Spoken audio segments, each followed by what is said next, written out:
Hello everyone. So we are back with another video on atoms and molecule class 9 chapter 3. Now in last video we have done Dalton atomic theory. Now अब atom तो पता चल गया कि atom है कोई चीज़, पर होता क्या है एक्चुअली.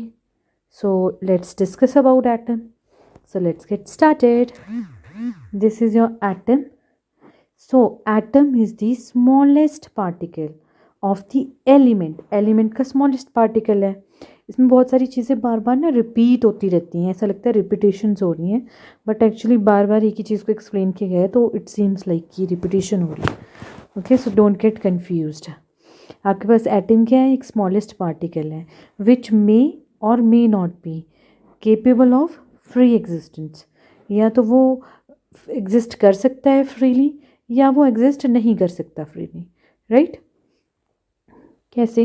क्योंकि वैसे तो क्या है, जो एटम है वो हमेशा एक एलिमेंट बनाता है, तो रिएक्शन जब भी होगा तो जो एलिमेंट होगा वो रिएक्ट करेगा. Right?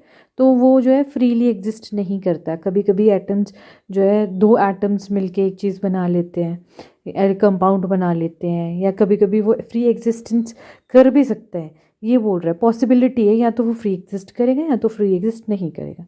Right? It is the smallest particle that takes part in a chemical reaction. Yes, ये सबसे छोटा पार्टिकल होता है, हमें ये तो पता चल गया है, सबसे छोटा पार्टिकल होता है. साथ में क्या होता है, ये केमिकल रिएक्शन में भी पार्टिसिपेट करता है. हमने डाल्टन के फर्स्ट लॉ में भी पढ़ा था कि ये केमिकल रिएक्शन में जो है पार्टिसिपेट करता है. इसमें इन फॉर्म ऑफ एलिमेंट्स भी कर सकता है या अपनी सेल्फ एग्जिस्टेंस पे भी कर सकता है. राइट? जो एटम्स हैं वो बहुत स्मॉल होते हैं, they can not be seen. Atoms are very small and they can not be seen with the naked eyes. In fact अगर सबसे छोटी चीज़ हम क्या ले सकते हैं अपने सराउंडिंग में, एक छोटी सी एंट चींटी ले लेते हैं. जो चींटी है वो खाना लेके जाती है, वो खाना उससे भी छोटा होगा. राइट? तो सपोज़ अगर वो एक सूजी लेके जा रही है, सूजी का एक जो कण होता है, एक दाना होता है, वो लेके जा रही है. राइट? तो वो कितना छोटा है, पर एटम इतना छोटा है क्योंकि वो सूजी का दाना भी हमें नज़र आता है, पर एटम इतना छोटा है कि हमें वो बिल्कुल ही नज़र नहीं आ रहा है नेकेड आइज से. राइट? तो इसका मतलब कि वो कितना छोटा होना चाहिए. फॉर एग्जाम्पल एक माइक्रोस्कोप, जो माइक्रो ऑर्गेनिजम्स हैं ना जिनको हम माइक्रोस्कोप के अंडर देखते हैं, वो उनके जैसा ही है. जैसे हमें वो नहीं नज़र आते नेकेड आई से, वैसे हमें ये एटम भी नेकेड आई से नहीं नज़र आता. राइट? जो आपका एक ब्लू कलर का पैटर्न सा बनाया गया है बुक पे, एनसीईआरटी की बुक पे, वो जो है क्या है, वो एटम का पैटर्न है. राइट? अब एटम कह रहा है ये कि जब उन्होंने इसको देखा, किसकी हेल्प से देखा? स्कैनिंग टनलिंग माइक्रोस्कोप, STM, इसकी हेल्प से इसको जो है देखा गया. इसकी हेल्प से क्या हुआ? हाँ, we are able to see atoms. से स्पेशली डिज़ाइन किया गया है ताकि ये एटम्स के बारे में स्टडी कर सके और एटम्स को हम देख सकें थ्रू दिस माइक्रोस्कोप. राइट? तो जिससे जब देखा गया तो उन्हें पता चला कि it is spherical in shape. कैसा है ये? स्फेरिकल शेप का है, यानी कि जैसे हमारे पास बॉल होती है, ये उस तरीके की शेप का है. राइट?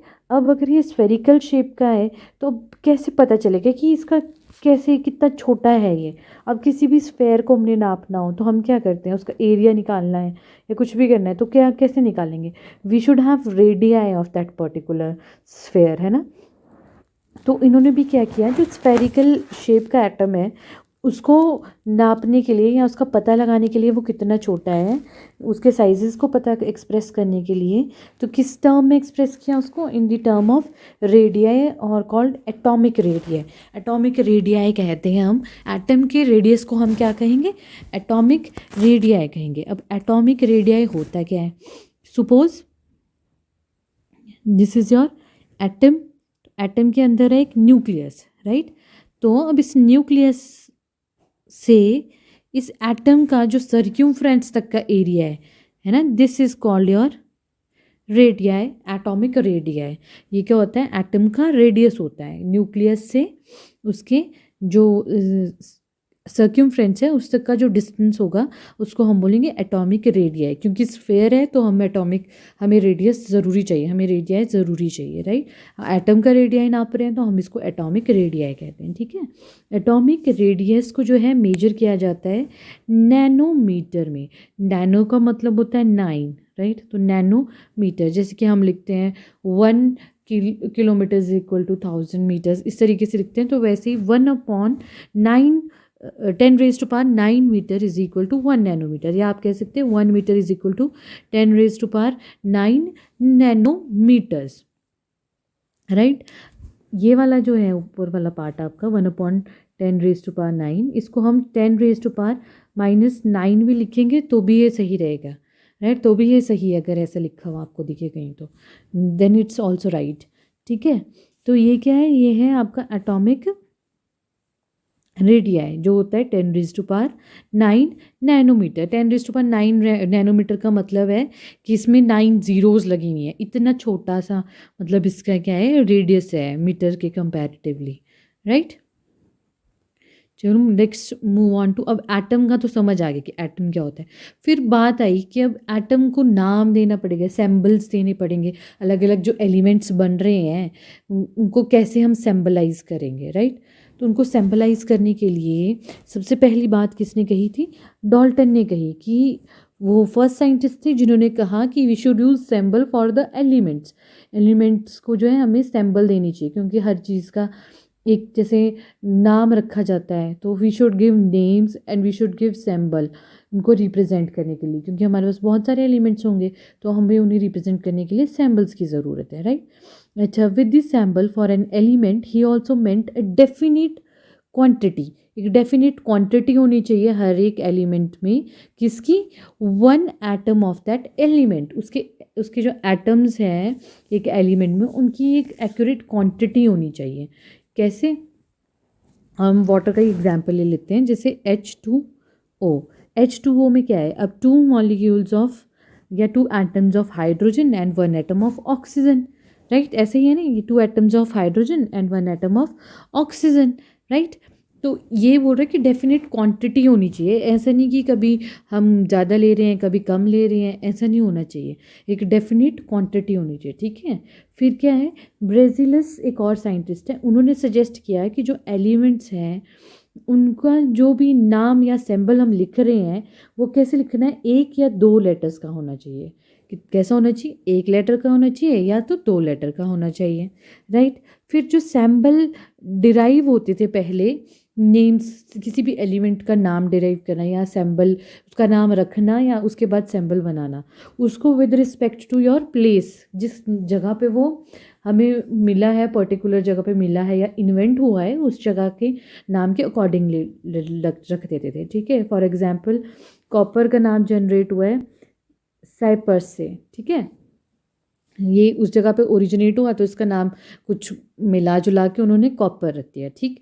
तो वैसे ही और नेम्स कई हमारे पास एलिमेंट्स हैं जिनके नेम्स फर्दर रखे कलर्स के नाम पे, जैसे कि गोल्ड है, अब गोल्ड को जो है येलो कहा जाता है मतलब इंग्लिश में, राइट। तो ये इंग्लिश लैंग्वेज इसको जनरेट करके इन्होंने इसको गोल्ड को, येलो को गोल्ड कलर बना दिया, मतलब काइंड ऑफ इस तरीके से कर रहे थे वो लोग, ठीक है। बट नाउ डेज अब क्या होता है, अब हमारे पास जो है एक इंटरनेशनल साइंटिफिक एसोसिएशन है, जो कौन है, IUPAC है ना। IUPAC क्या है वो, international union of pure and applied physics.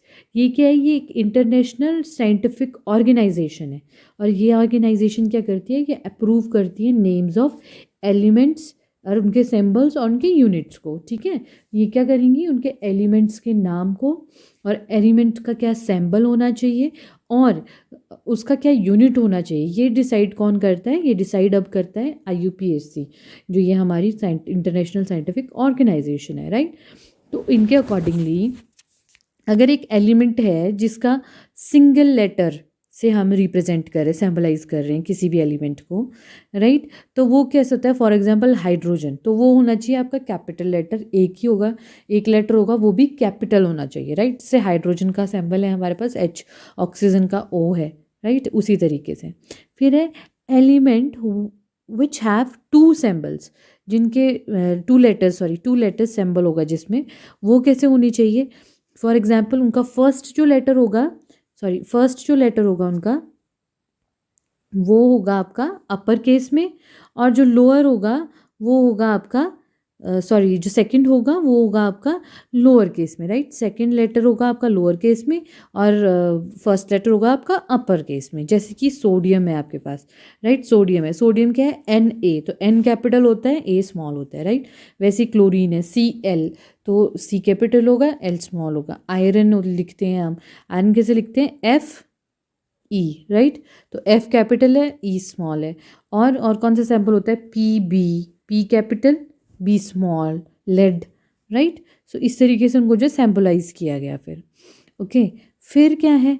अब some are taken from Latin and Greek and German. For example iron को जैसे लैटिन लैंग्वेज से लिखा गया था, राइट। लैटिन लैंग्वेज से लिया गया था, क्योंकि लैटिन लैंग्वेज में आयरन को क्या बोलते हैं? आयरन को कहते हैं हम लैटिन लैंग्वेज में फेरम, राइट। तो वहाँ से इसका सिंबल उठाया गया Fe, आयरन का, राइट। तो इसी तरीके से आपके बुक पे जो है ये पूरा चार्ट दिया हुआ है। एल्यूमिनियम का सिंबल दिया हुआ है, फिर आर्गोन दिया हुआ है, आपको कैल्शियम दिया है। यहाँ आपको कुछ सिंबल्स देंगे and you have to memorise them, आपको लर्न करने होते हैं ये symbols, right. So this is the journey that what is atom and how the elements are named after we invented atom, फिर उनको कैसे नेम किया गया। So this was all about atom and its symbolising. I hope you like the video. Please like, share and subscribe. And if you have any doubts, please do comment. Thank you and have a nice day.